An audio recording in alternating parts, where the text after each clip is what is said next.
Լույս առօրին շարունակում է, ողջունում ենք մեր բոլոր հեռուստադիտողներին եւ բոլոր նրանց, ովքեր հենց այս պահին են մեզ միացել, շատ ճիշտ տեղին, որ ֆանտաստիկ պահ եք ընտրել, շնորհակալ ենք, որ հենց հիմա եք արթնացել միացել մեզ, պատրաստեք ձեր սուրճը եւ միգրացեք հեռում։ Եվ այսպես մեկնարկում է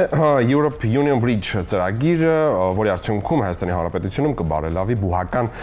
կրթության որակը։ Այս բավականին խոստումնալից մեկնարկի ներկայումս սարկա խնդիրների եւ իհարկե ծրագրի մասին խոսենք մեր հյուրի հետ, իսկ մեր հյուրն է Գիտությունների ազգային ակադեմիայի գիտակրթական միջազգային կենտրոնի դեկան Europe Union Bridge ծրագրի համակարգող Ատոմ Մխիթարյանը։ Պարոն Մխիթարյան, բարի լույս, բարի առավոտ։ Բարև ձեզ, բարի առավոտ եւ բարի առավոտ նաեւ մեր հեռուստադիտողներին, որոնք այսօր մտածում եմ մի քիչ ինֆորմացիա կիմանան նաեւ բարձրագույն կրթության մասին եւ թե այնտեղ ինչպիսի ոչ կրթական, այսպես առաջին հայացքից ծրագրեր կարելի է իրականացնել եւ ուսանողների կյանքը ավելի հետաքրքիր դարձնել։ Շատ լավ։ Մեր եթերն հարցազրույցներն ցավոք սրտի այնքան կարճ են, որ շատ հագեցած թեմա է սա ու չենք կարծում ամեն ինչ կհասցնենք պատմել, խոսել, իմանալ, բայց մաքսիմալ փորձենք։ Նախ հասկանանք այս ծրագիրը շատ ցենց ժամանակին է, թե շատ կարևոր է։ Ուրեմն պետք է ասել, որ այսպիսի ծրագրեր ֆինանսավորվում են Եվրամիության կողմից, իսկ գիտեք Հայաստանը Եվրամիության անդամ չի, բայց ունի այն առավելությունը, որ հնարավորություն ունի օգտվելու այդպիսի ծրագրերից, որոնք զարգացնում են բարձրագույն կրթության համակարգում ներգրավված սուբյեկտների, այդ թվում օրինակ համալսարանների կարողությունները, որպեսզի նրանք կարողանան ավելի որակյալ կրթություն ապահովեն եւ ներգրավեն ավելի շատ ուսանողների։ Հիմա Հայաստանը այս ուղով գնում է արդեն վերջին տասնամյակներին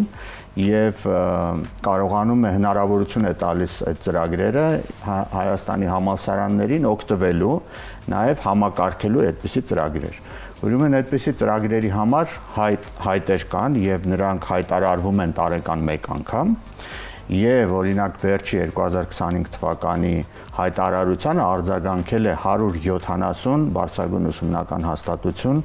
ամբողջ արևելյան Եվրոպայի երկրներից, այդ թվում նաեւ Հայաստանից, եւ նրանցից ընդամենը 12-ն է եղել հաջողակ։ Եվ այդ 12 ծրագրերից մեկը մեր ծրագիրն է, որը կոչվում է EU Bridge, եւ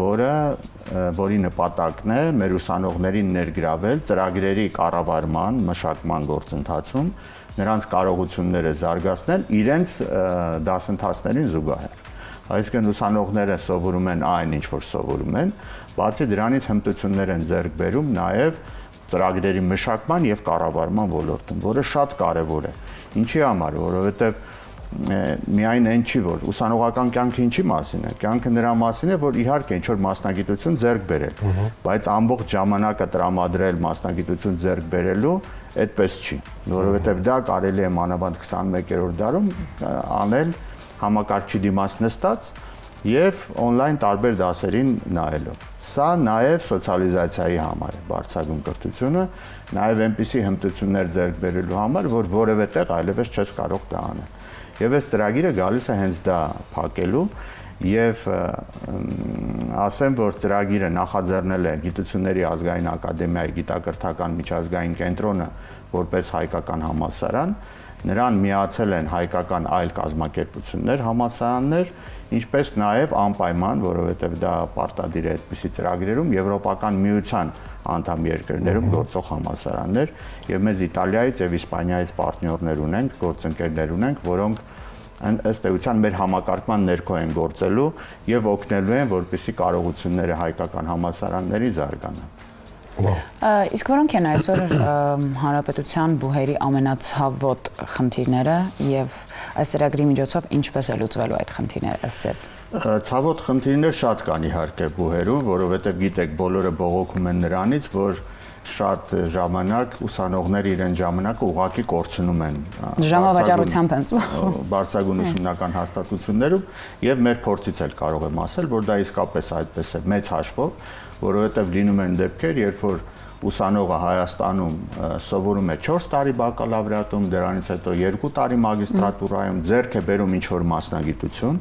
հետո ավարտելուց անմիջապես հետո անցնում է աշխատանքի համապատասխան գործատուի մոտ նույն մասնագիտությամբ եւ գործատուները ասում են, գիտեք ինչ, մենք այդ մասնագիտության այբուբենը սկսում ենք սովորեցնել հենց այդ պահից, երբ որ նա անցնում է աշխատանքի։ Սա ինչից է գալիս։ Գալիս է նրանից, որ մեր համալսարանները չեն ապահովում համապատասխան պրակտիկ գիտելիքներ, որոնք նրանք անմիջապես կկարողանան օգտագործել իրենց ուսումն ավարտելուց հետո։ Շատ քիչ են պրակտիկաները։ Այն նույն բանը մենք ունենք օրինակ արևմտյան լավագույն համալսարանները, նրանով են աչքի ընկնում, որ միանգամից առաջին կուրսից հենց ուսանողը ընդունվեց, միանգամից գործատուի հետ սկսում է աշխատել, այսինքն տեսնում է, թե ինչպիսի հմտություններ նա պիտի ուսումնառության ընթացքում ձեռք բերի, որ անմիջապես հետո կարողանա կիրառել։ Մեզ մոտ ցավոք սրտի դեռևս իներցիայով խորհրդային ժամանակներից գալիս է շատ լավ տեսական գիտելիքներ, որ տրվում են ուսանողներին, բայց ցավոք սրտի պրակտիկ գիտելիքները այդքան չեն։ Իսկ այս ծրագիրը կամուրջները ձգում հենց համալսարանների եւ գործատուների միջև մի ձևի կամուրջ եւ երկրորդը համալսարանների, այսինքն կրթության եւ գիտության կամ հետազոտությունների, որովհետեւ որևէ բան անել առանց հետազոտության, առանց հիմքը ունենալու հետազոտությունները հնարավոր չի։ Եվ մեր գիտակրթական միջազգային կենտրոնի գաղափարախոսությունը հենց կառուցված է նրա վրա, որ ուսանողները ընդունվում են Գիտությունների ազգային ակադեմիայի գիտակրթական միջազգային կենտրոն, ասեմ, որ մեզ մոտ բակալավրիատ չկա։ Միանգամից մագիստրատուրայից են սովորում ուսանողները եւ սկսում են աշխատել համապատասխան գիտնականների հետ, որոնք աշխատող գիտնականներ են Գիտությունների ազգային ակադեմիայի համակարգի գիտահետազոտական ինստիտուտների։ Այսինքն նրանք ինչ որ բան սովորում են գիտնականից, իսկ գիտնականը ինչ է անում։ Գնում են այդ գիտնականի լաբորատորիա, տեսնում են նա ամբողջ օրը ինչով է զբաղված, ինչպես է օրինակ, չգիտեմ, ասենք, փորձը կատարում, սարքը օգտագործում եւ այդ ամբողջը կարողանում են վերցնել եւ հետո շարունակել նաեւ ասպիրանտուրայում իրենց կրթությունը, այսինքն սա էլ երկրորդ կամուրջն է, որ կրթությունը կապում է գիտության եւ հետազոտությունների հետ։ Շատ հետաքրքիր է ծրագիրը կոնկրետ ինչ-որ ուղղվածություններ ունի, ինչի վրա է մեղադրված, էլի ավելի շատ։ Հիմնական ուղղվածությունը եվրոպական ծրագրերի կառավարումն է։ Ինչքան է տևում ծրագիրը։ Ծրագիրը 2 տարի է տևելու, հենց հիմա նոր սկսում ենք ըստ էության ծրագիրը։ Ծրագրի շրջանակներում նախատեսվում է առաջիկա ուսումնական տարվա սկզբից սեպտեմբերից ներդնել ծրագրերի մշակում եւ կառավարում մոդուլներ, այսինքն առանձին կուրսեր, ոչ թե դա կլինի մասնագիտություն, այլ կլինի առանձին մոդուլներ, որոնք կարող են վերցնել եւ սովորել տարբեր մասնագիտությունների մեր երիտասարդները, որովհետեւ ըստ էության ծրագրերը դրանք մեր կյանքի ուղեկիցներն են։ Յուրաքանչյուր բան, օրինակ դուք առավոտյան որ արթնանում եք, ծրագրում եք, չէ՞, ձեր օրը։ Այ գնամ աշխատանքի, այս ինչ հարցերը տամ, չգիտեմ, այս ինչ հյուրերին ընդունեմ, դրանից հետո երեխաների հետ զբաղվեմ, օրինակ քիչ առաջ խոսում ենք դպրոցի գործերը անելու, այսինքն ամբողջը ծրագրավորում եք, հետո սկսում եք իրականացնել։ Այս ծրագիրը հենց դրա մասին է, ինչպես դա ամբողջը կարողանալ կազմակերպել, պլանավորել, հետո իրականացնել, բայց պարզ է, որ ընթացքում ինչ-որ փոփոխություններ կարող են լինել, նաև մոնիտորինգի ենթարկել ծրագիրը, եւ այս ամբողջը մենք սովորեցնելու ենք ոչ միայն ուսանողներին, այլ մեր համալսարանների աշխատակիցներին, որովհետեւ նրանց կյանքն էլ է ծրագիր, չէ, եւ ինչքան դու արդյունավետ կարողանում ես ծրագիրը իրականացնել, այնքան կրթության որակը կբարձրանա։ Այստեղ էլ մյուս կամուրջն է, որ մենք կապում ենք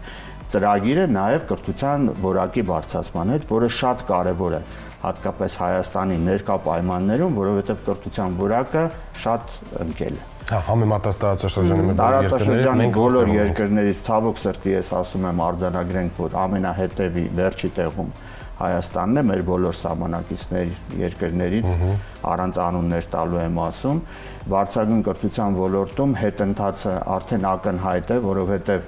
օրինակ սրանից 10 տարի եւ հիմա ուսանողների թիվն է պակասել, 1/3-ով պակասել է դասախոսների գիտնականների թիվը։ Հասկանում եք, այսինքն մարդիկ ոլորտից դուրս են գալիս, գնում են այլ ոլորտ, լավագույն դեպքում Հայաստանում մնալով, իսկ ավելի վատ, երբ որ լքում են Հայաստանը եւ նույն գործը անում են արտասահմանյան երկրներում, որովհետեւ մենք շատ լավ մասնագետներ ունենք եւ նրանց աշխատավարձը առնվազն 10 անգամ ավելի բարձր է լինում եւ նրանք չեն մտածում իրենց օրվա հոգսերի մասին, այլ նվիրվում են գիտությանը, կրթությանը։ Պարոն Մխիթարյան, հայկական կրթական համակարգը որքանով է պատրաստ այսօր եվրոպական այդ չափորոշիչներին։ Ըստ ձեզ։ Կրթական համակարգը պետք է կամաց մոտենա դրան, որովհետեւ սա իհարկե ազգային արժեքները ինքնուրույնությունը պահելու, որովհետև շատերը մտածում են, որ կարելի է վերցնել ինչ-որ մի երկրի համակարգ, բերել Հայաստան ներդնել եւ ամեն ինչ լավ կլինի։ Այդպես մտածում էին սրանից 20 տարի առաջ, երբ Հայաստանը միացավ Բոլոնիայի գործընթացին, որը ենթադրում է ազատ տեղաշարժ, ուսանողները որտեղ ուզենան, երբ ուզենան սովորեն, գնան նաև արտասահմանյան բուհերում սովորեն եւ ճանաչելի լինի մեր կրթությունը եվրոպական տարբեր երկրների կրթական համակարգերում, հասկանան թե ով ինչ մակարդակի կրթական աստիճան ունի եւ օրինակ գործատուները նույնպես հասկանան։ Ցավոք սրտի դրանից անցել է 2005 թվականին է դա եղել։ Դրանից անցել է ավելի քան 20 տարի եւ մեր կրթական համակարգը ըստ էության տեղից չի շարժվել։ Բարձրագույն կրթության մասին եմ դեռևս խոսում։ Բայց դա չի նշանակում, որ մենք շատ էլ տեղ չունենք զարգանալու, որովհետեւ մեզ նման երկրներ, օրինակ Մերձբալթյան երկրները, նրանք շատ արագ են անցել այդ փուլը եւ կարելի է օրինակ նրանցից վերցնել օրինակներ, թե ինչպիսի փոփոխություններ են արել։ Բայց փոփոխությունները ես ուզում եմ ասել, որ պետք է լինեն համակարգային եւ ոչ թե դրվագների փոփոխություն, որովհետեւ մեզ մոտ վատը անընդհատ այդ 20-25 տարվա ընթացքում այն է եղել, որ ինչ որ խնդիր է առաջանում, մենք փորձում ենք այդ խնդիրը լուծել, առանց նայելու թե այդ խնդիրը ինչքան ազդեցություն կունենա կողքի խնդիրների վրա։ Իսկ դրանք վատ ազդեցություն են հիմնականում ունենում, որովհետեւ փոփոխությունները համակարգային չեն Հայաստանում, այլ դրվագային են։ Երբ որ մենք համակարգային մոտեցում փորձենք ցուցաբերել կրթությանը, այդ ժամանակ մենք կարողանանք գրանցել, առավել եւս որ մենք ունենք այն բոլոր հիմքերը, որոնք անհրաժեշտ են դրա համար։ Ունենք լավագույն մասնագետներ ոչ միայն Հայաստանում, Սփյուռքը այստեղ մեզ կարող է օգտակար լինել, ունենք համապատասխան արդեն բազա, որովհետեւ մեր համալսարանները կամաց նաև հագենում են համապատասխան գործիքակազմերով, գործիքներով, սարքավորումներով եւ այլն, որոնք օգտակար են նաև օրինակ հետազոտահեն կրթություն տրամադրելու համար, ինչպես դա անում ենք օրինակ մեր գիտակրթական միջազգային կենտրոնում, օգտագործելով գիտահետազոտական ինստիտուտների ողջ, այսպես ասենք,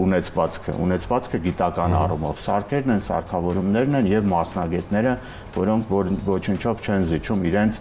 գործընկերներին, որոնք արտասահմանյան երկրներում են աշխատում։ Խոսեցինք մասնագետներից, ծրագրում, ինչպես որ նշեցինք,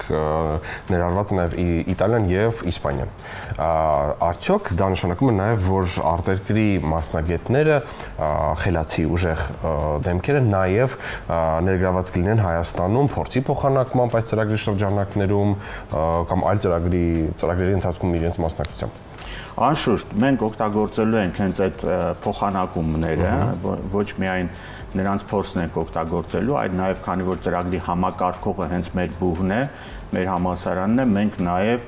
կարողանալու ենք օգտագործել եւ ուղարկել մեր համապատասխան մասնագետներին վերապատրաստումների, որպեսզի այդ փորձը կարողանան իրենց հետ բերել։ Եվ նրանց են հրավիրել, նրանք արդեն այստեղ էին անցած շաբաթ, եւ կապերի հաստատումը եւ այդ ուղղությամբ քայլերը բերելու են նրան, որ իսկապես այդ փորձի փոխանակությունը տեղի ունենա։ Ասեմ նաեւ, որ այդ համագործակցությունը իսպանական եւ իտալական բարձրագույն ուսումնական հաստատությունների հետ նոր չի մեր կենտրոնի համար։ Մենք տարածիորեն սրանից 1 շաբաթ առաջ 3 ուսանող ուղարկել ենք օրինակ աշխարհի լավ ասենք Արևմտյան Եվրոպայի ամենահին համալսարան, Բոլոնիայի համալսարան եւ նրանք փոխանակման ծրագրով այնտեղ առանց պետական որևէ միջոց ծախսելու սովորելու են եւ վերադառնալու են իրենց ընկերներին իրենց փորձը տալու։ Այսինքն այս հնարավորությունները իսկապես շատ լայն հնարավորություն է տալիս, դռներ է բացում մեր ուսանողների, աշխատակիցների առաջ բուհերի, որպեսզի կարողանան ազատ շփվել եւ մեկ անգամ եւս խրախուսում ենք, որպեսզի լեզվի իմացությունը լավացնեն, որովհետեւ մեզ մոտ այդ խնդիրը դեռևս կա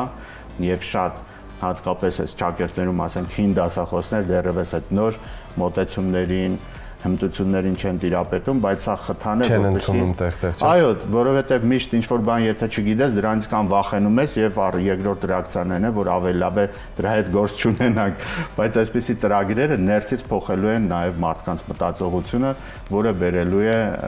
զարգացում Հայաստանի համար։ Իսկ ո՞րն է ձեր անձնական մոտիվացիան այս ծրագրում ներգրավվելու համար։ Շատ լավ հարց եք տալիս, որովհետև ես նաև մինչև այդ ծրագիրը սկսելը ինքս համակարգել եմ տարբեր նմանատիպ ծրագրեր, բայց ինստիտուցիոնալ մակարդակով։ Դա նշանակում է մեր համալսարանի շրջանակներում եւ առաջին անգամ մեծ հնարավորություն է տրվել հաղթելու այդ մեծ կոնկուրսը, մրցույթը եւ ունենալու փաստորեն ծրագիր, որը համակարգողը, այսինքն ղեկավարը ըստ էության մեր համալսարանն է եւ թելադրողը, այսպես թող անհամեստ հնչի, բայց թելադրողը ուրեմն մեր համալսարանն է։ Դա մեզ լրացուցիչ խթան է տալիս, որպեսզի կարողանանք նաև, գիտեք, Հայաստանի պարագայում ինչ կա, միշտ անընդհատ դու ճնշված ես, որովհետև մտածում ես հետ ես, չգիտեմ, այնպիսի երկրներից, ինչպիսին օրինակ այդ եվրոպական երկրներ են։ Այս դեպքում հակառակն է, այսինքն մենք թելադրողի դիրքերում ենք եւ դրա հետ նաև թելադրում ենք մեր արժեքները, այսինքն տանում ենք, խառնում ենք եվրոպական արժեքներին եւ նրանց դարձնում ենք մի քիչ հայ, որը եւ այո, իմ մոտիվացիայի մի մասն է։ Հրաշալի է։ Որ մեր եթերը ժամանակը։ Դեռս մա հարցերը շատ են Պարոն կարծում եմ դե ամենասկզբում էլ նշեցինք, որ սա այն թեման է, որ 15 րոպեում ընդհանրապես խոսել եւ հասկանալ ինչ ոնց։ Մենք ձեզ էլի կսպասենք։ Մեծ սիրով կսպասենք նոր մտքերով, նոր բաներով։ Սիրով եւ ուղղակի ուզում եմ ասել, որ այն ուսանողները, որոնք առաջիկայում կդիմեն եւ կգան մեզ մոտ սովորելու, իսկ ընդունելությունը մեզ մոտ մայիսից արդեն սկսվելու է, քանի որ սեպտեմբերից ներդնելու ենք համապատասխան մոդուլները, նրանք հնարավորություն կունենան նաև ծրագրի մշակում եւ կառավարում մոդուլները վերցնել իրենց ուսումնառության ընթացքում եւ օգտվել այդ հնարավորությունից նաև եվրոպական երկրներում իրականացնելու իրենց ծրագրերը, որ այս ծրագիրը թույլ է տալիս։ Իսկ որտեղ ինչ սոցիալական հարթակներում ինֆորմացիա առնվել, որտեղ։ Այո, մեր համալսարանի կայքը isec.am եւ այնտեղ դիմորդ բաժնում կարող են գտնել ամբողջ հետաքրքրող տեղեկատվությունը։ Ինձ թվում է ուսանողները այսօր ընդամենը 1-2 վայրկյանում կարող են։ Չենք ավելի լավ գիտեն ոնց գտնել։ Հաստատ գիտը եւ դիմելու ձևերը արդեն այնտեղ արկա կլինեն, շուտով կարելի է դիմել, այո, եւ օգտվել այդ հնարավորություններից, նորից եմ ասում, որևէ բանով դա չի խանգարելու իրենց ուսմանը։ Շնորհակալ ենք պարոն Մխիթարյան, մեր հյուրներ Գիտությունների ազգային ակադեմիայի գիտակրթական միջազգային կենտրոնի դեկան, Europe Union Bridge ծրագրի համակարգող Ատոմ Մխիթարյանը։ Շնորհակալ ենք շատ, ձեզ լավ օր։ Իսկ դուք մնացեք մեզ հետ, խոսելու ենք արդեն երաժշտությունից, ունենք հյուր Ֆրանսիայից, խոսելու ենք մեր շատ սիրելի ֆրանսահայ շանսոնյե Շարլ Ազնավուրի մասին, խոսելու ենք իր ստեղծագործությունների եւ շատ սիրուն համերգի մասին։ Ով է նա, ով է լինելու մեր հյուրը, կիմանանք մի փոքր ավելի ուշ։